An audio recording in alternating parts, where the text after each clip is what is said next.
I'll call the meeting to order at 6:02.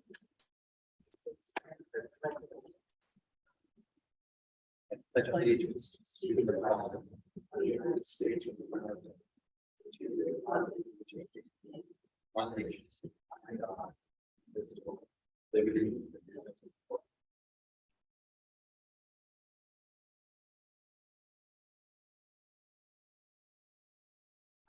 The district mission statement, the mission of the Exeter West Greenwich Regional School District is to empower students to dream, to reach, and succeed. Open forum, it's 3-minute time limit per individual, 15-minute maximum time allowed for a group forum. Comments must be directed to the chairperson of the school committee, who may limit or terminate discussion. No comment should address personnel, litigation, or negotiations as restricted by the meeting's regulations. The school committee cannot take action or vote on topics introduced that are not reflected on the agenda. Do we have anyone who would like to speak?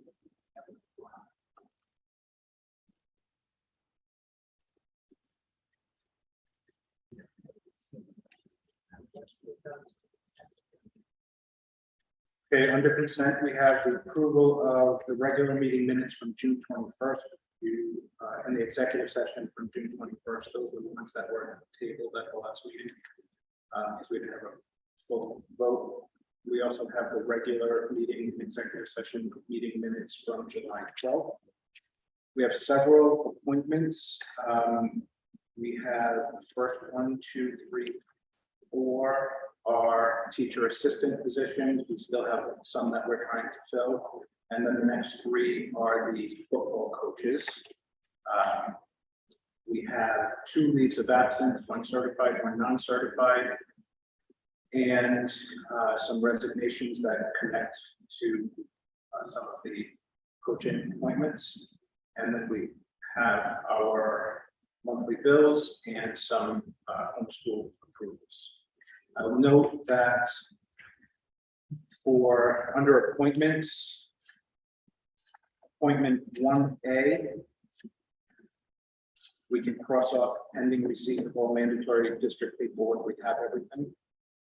Same with 1C. Same with 1D. Same with 1E.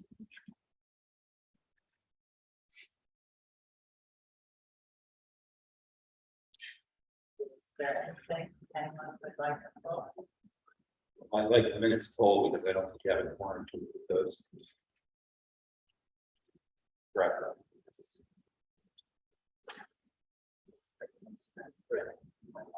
Yeah. Right, I wasn't here, Mike wasn't here. Oh, that's that one. Just great. How about the 12th? The last, Well, that's just what was here. I was here for the 12th, but it wasn't here for the June one. That's why. Oh, the 12th we're pulling, but June 21st, we don't have a problem for that either. Yeah, so they will have it dated. Okay. You're You like, said that you don't agree. So I said they're both. no, I said I agree with you. No, they don't. All right, I brought it to your attention. So. Approve the consent agenda, plus all the minutes of all meetings. So moved.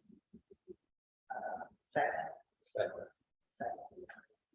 Okay, all those in favor? Do we have-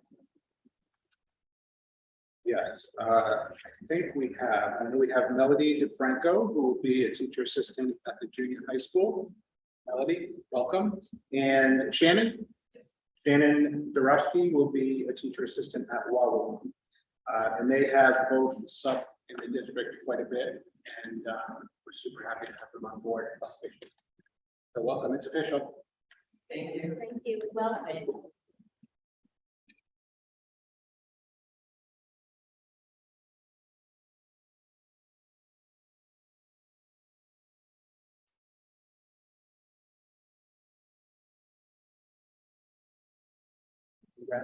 Correspondence.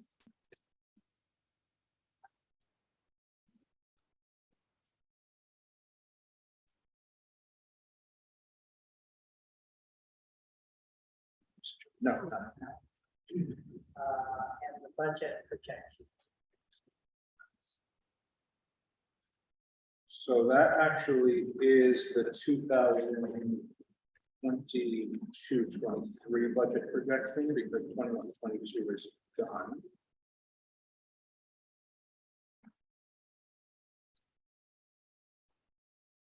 Let me just get to that.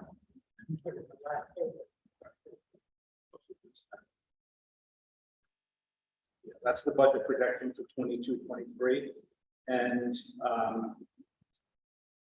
so the only reason that this is here, we typically don't do a budget projection in August because the fiscal year just started. But as I pointed out at our last meeting, or at the last couple of meetings, the approved governor's budget is showing that we have an increase in revenue from what was expected. And so most of that, about $400,000, comes from the full funding of regional transportation, which we've been talking about for 10 years now. And then there was a little increase based on some adjustments that they made to the enrollment calculations, just because every school district experienced a level of reduction based on COVID. And so I just wanted you to see that we are anticipating a pretty significant revenue increase, which I'm going to build into the conversation that we have under the fund balance and the commitment of money for the safety work that we talked about the last couple of weeks. But if you look at the bottom of the page, we are anticipating a pretty significant unassigned general fund balance, but that includes the 2% that we're required to maintain. We have assigned $230,000 as part of the revenue for the FY23 budget, which we actually don't need now because of $600,000. That's how it was recorded. So we pulled that out, and then if the next agenda item is approved for the funding of the safety projects, that would be a $500,000 placement into capital housing aid. We would then have to pull out the 2%, and we would still be looking at a pretty decent unassigned fund balance for us to plan going forward and utilize for other projects or the FY24 budget when we start working on that. So that's just for your reference. I'm going to connect it to the presentation I'm going to do under new business A, which comes next. But I just wanted to make that connection. Did I miss anything? No. Okay. And then new business, the fund balance. Okay.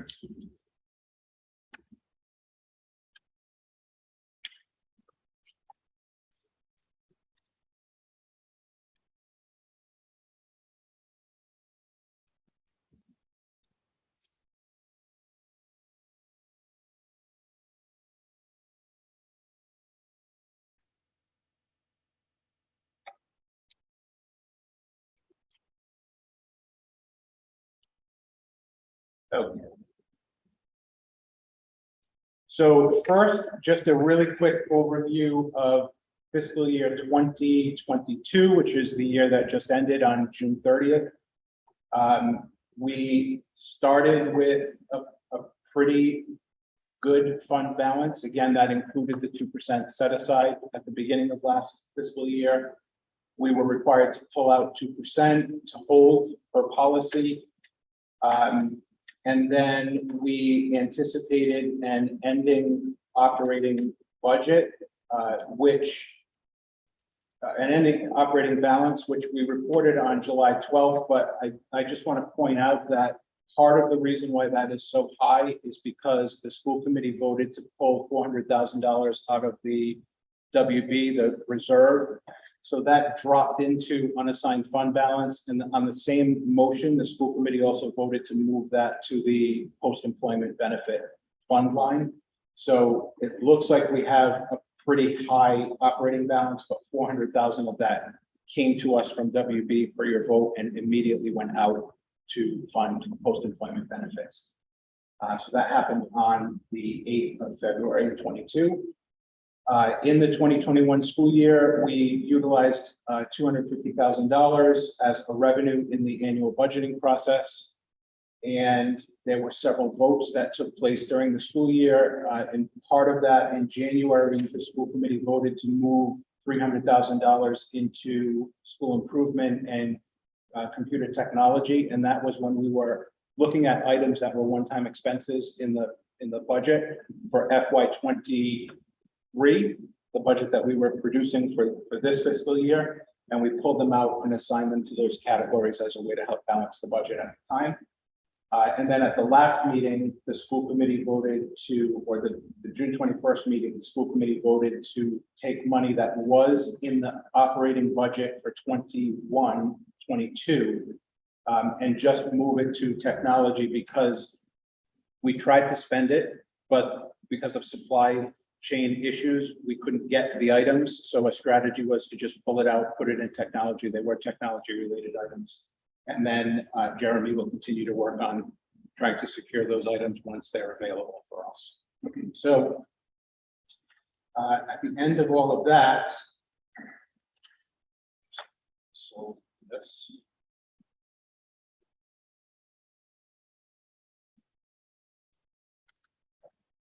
We were projecting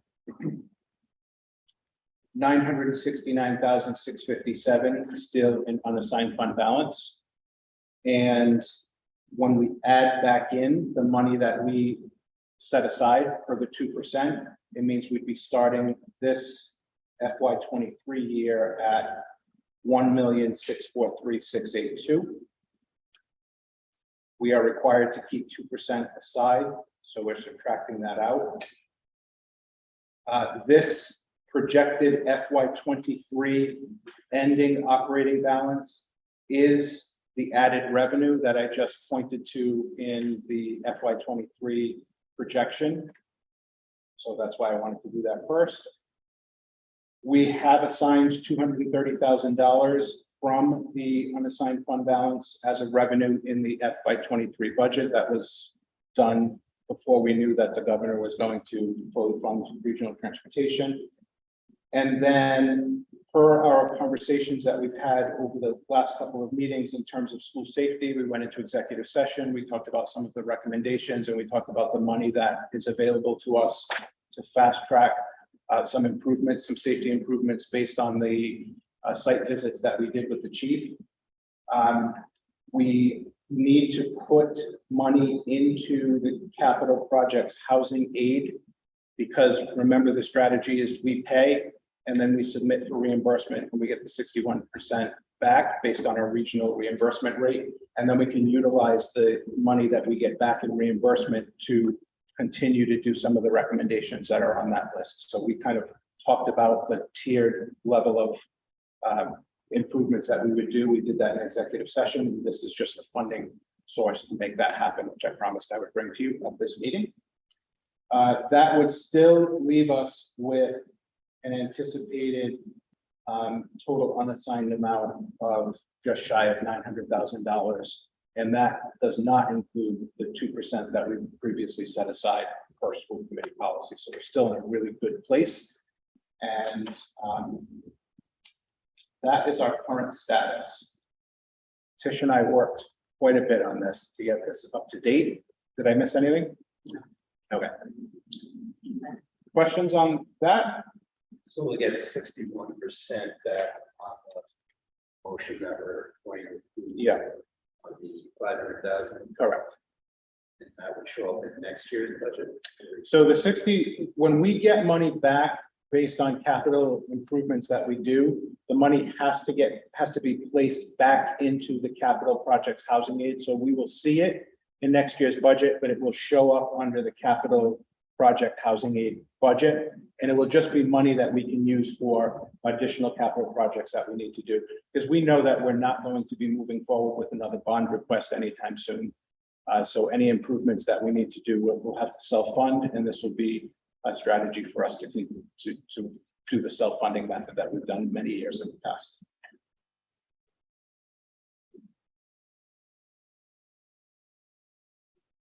Any other questions? Can I take this down, or do you want me to leave it up? Take it down. Okay. Good with this. Okay.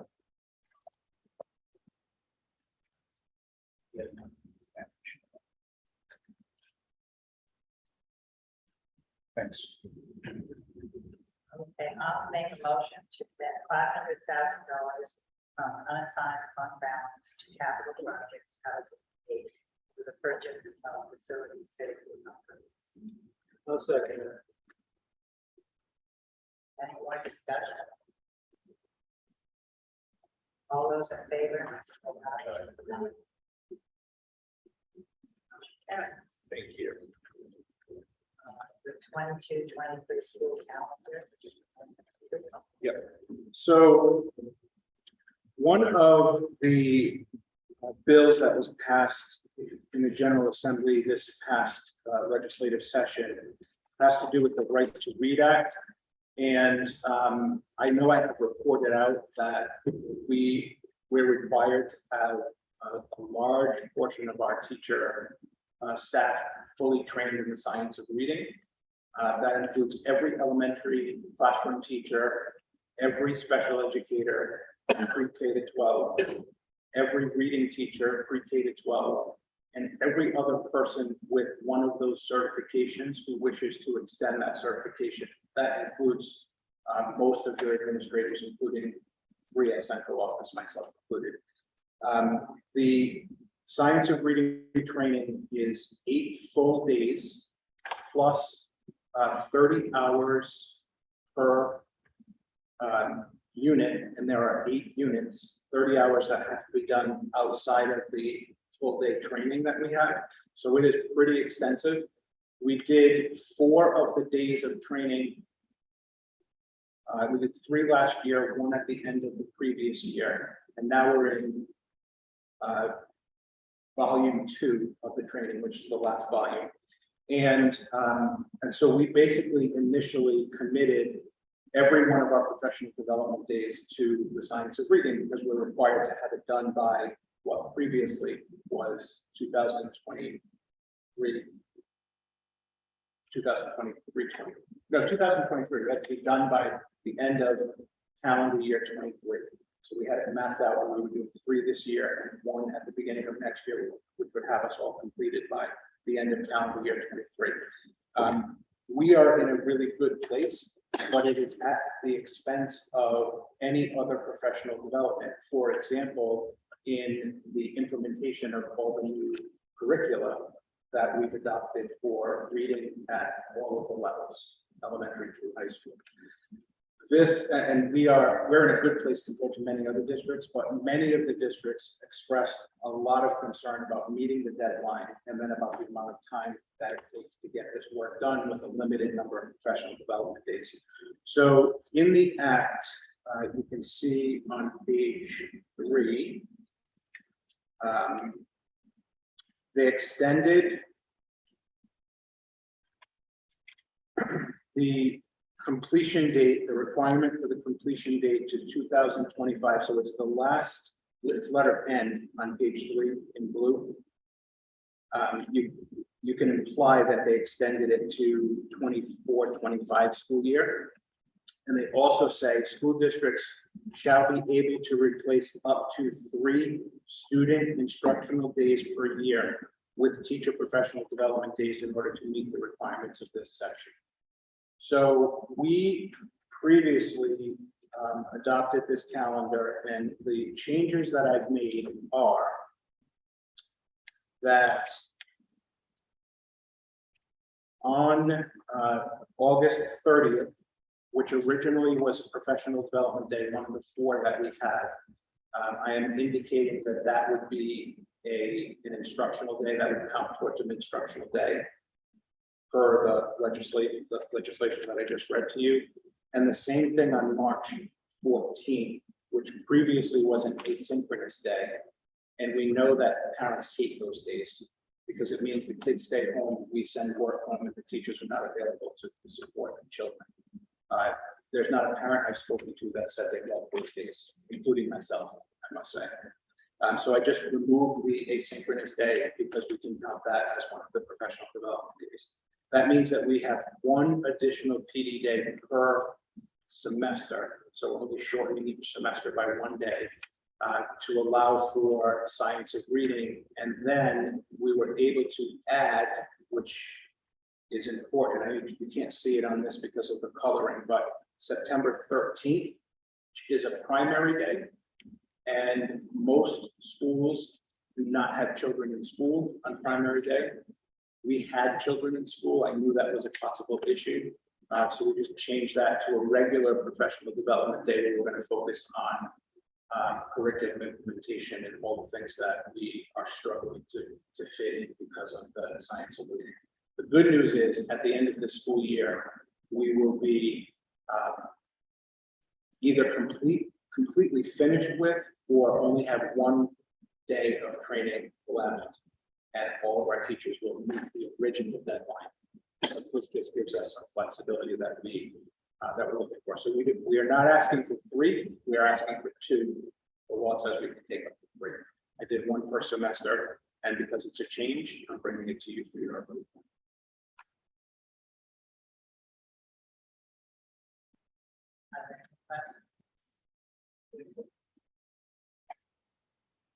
Yeah, I'll make a motion to approve the 22-23 school calendar as amended. So. Second.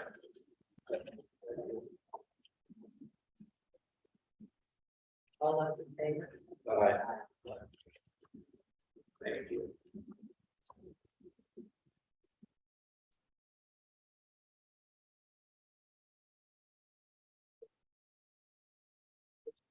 Yep. The capital project that goes on. Yes.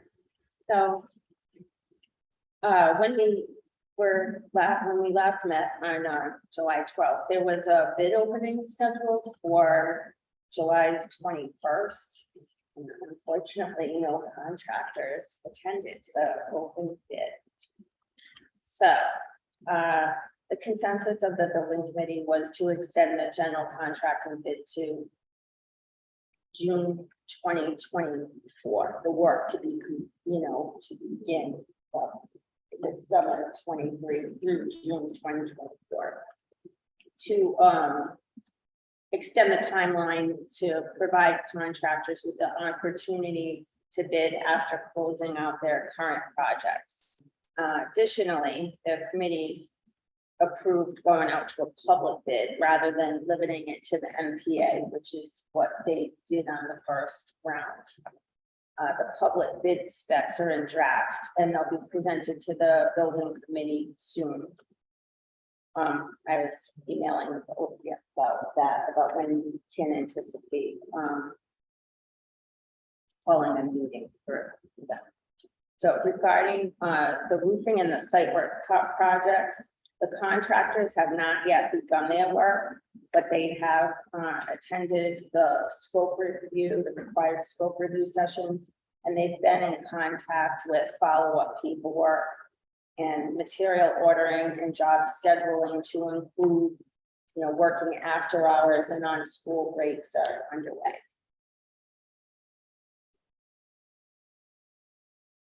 So, excuse me, I wasn't at the last meeting. So, you said extending, what was the bid that nobody attended for? What was that bid for? It was the general contracting bid, so that was the auditorium, the science wing, the flooring projects at Metcalf and in this building as So well. was the roofing project, is that moving forward at all? Yeah, yes, it is. Wasn't there a roofing project that? Metcalf, yes, Okay, those both are moving forward. yes, And I haven't seen anything up there, is that possible? that is possible, Okay. yes. So that's what I was addressing, that the contractors have not yet begun the work, but both of the contractors have attended the required scope review. They've been in contact with the finance office with the follow-up paperwork that they need to submit, insurance riders and so forth. And So, they're ordering their materials to get going on. so incorrect. I thought we were trying to get the stuff done before the beginning of the year. I could be mistaken in that. Oh, we So I were, don't know if there's, with the obvious, I think it's obvious it would be ready, I think, at the beginning of the school. So what about like the dumpster where they're collecting the material, and all that business? Do you have spots identified that doesn't conflict with parking, buses, kids playing outside, all that's been identified? Yeah, and they are going to be submitting their work schedule so that it doesn't interfere with school at all. The work will be done outside of school hours, after school. They'll have to do it in sections during on weekends, during school breaks, but it's not a project that will take forever, but they can't get it done before school because they don't even have the materials yet. Right. No, I understand. So what I'm thinking is, they're gonna chip away at part of the roof, dispose of the old stuff in a place where roof it and move on. Okay. And they're gonna do that for MCAT and follow them at the same time. They said at the same time. they did say that, yes. Yes. So that project will move forward and the The site work. site work. So the playground, the parking area here, those things will move forward as well, because we did have bids that were successful on those.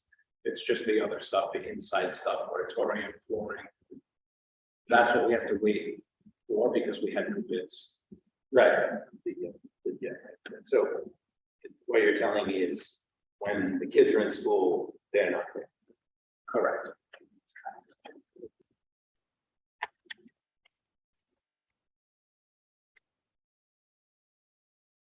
Any other questions?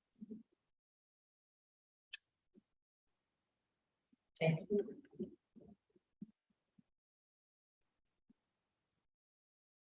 Unfinished. Important dates and meetings, Tuesday, August 23rd, if it's needed. Yes. It's because of personnel, it's the only thing. And we could do one of two things. We could hold the meeting and appoint the individuals. I can bring them in front of the committee, which the law now says that it doesn't require a vote of the school committee any longer. I appoint, but we still bring everybody forward. So I could hire and bring them to the September meeting and not do the August meeting. Or we could hold the August meeting so I can introduce the new people. We still have some Council 94 positions that are not filled, although we have some interviews happening this week. Second interviews this week with some candidates that were pretty good. We have a treasurer's assistant position that we had to post again. And we have a leave of absence that was approved tonight for a high school business teacher, and I have moved an elementary phys ed teacher with the certification of high school business, if you can believe that, to the high school. So we're interviewing for a phys ed part-time vacancy at Wallow, and that's happening this week. And then the two part-time positions at the junior high school have been incredibly challenging to fill. And so we've been working with URI to work out a plan with some individuals that are almost finished with their program to get them certified. So there are several people that are left. It would be nice to have them come to the school committee on the 23rd. But if we don't have a quorum, worst case scenario, you have to hire them, have them start, and bring them to the September meeting. Up to you. Yeah, I do too. Are any of those projects going to be ready for approval by then? the bids that The, new. Updated. Extended. we hope so. The contractor bids. Yeah, I'm not sure that they'll be ready for approval on August 23rd. But I was just gonna say, because I've been. well, I mean, given today's date, right, because we still have to receive the bids, schedule a bid opening. Have the building committee take a look at the bids and we'll bring everything to the school committee, so it'll probably be September before we have anything. It'll be nice to have somebody bid on it though.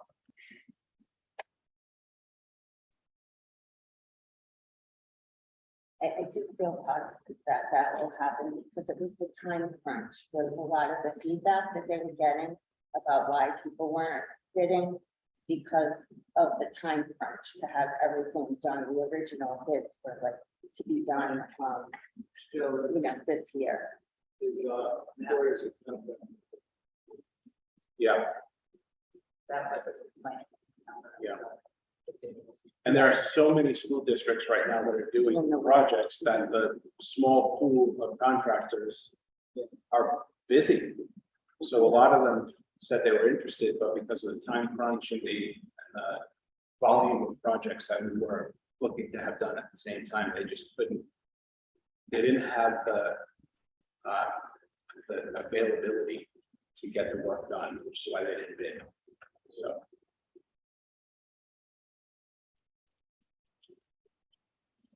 We do have executives. Yep.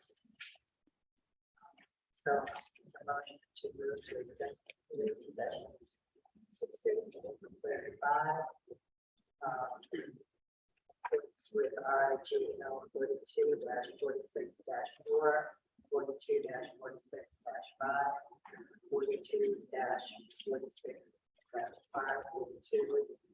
CBA, C-4, Teachers Association, negotiation, discussion, action. Actual litigation. Legal advice, specifically secretly held residency, dispute, discussion, action. Right, second. Second. All those in favor? All right, Joe, we can log out. We just have to go live after executive to report out on any votes.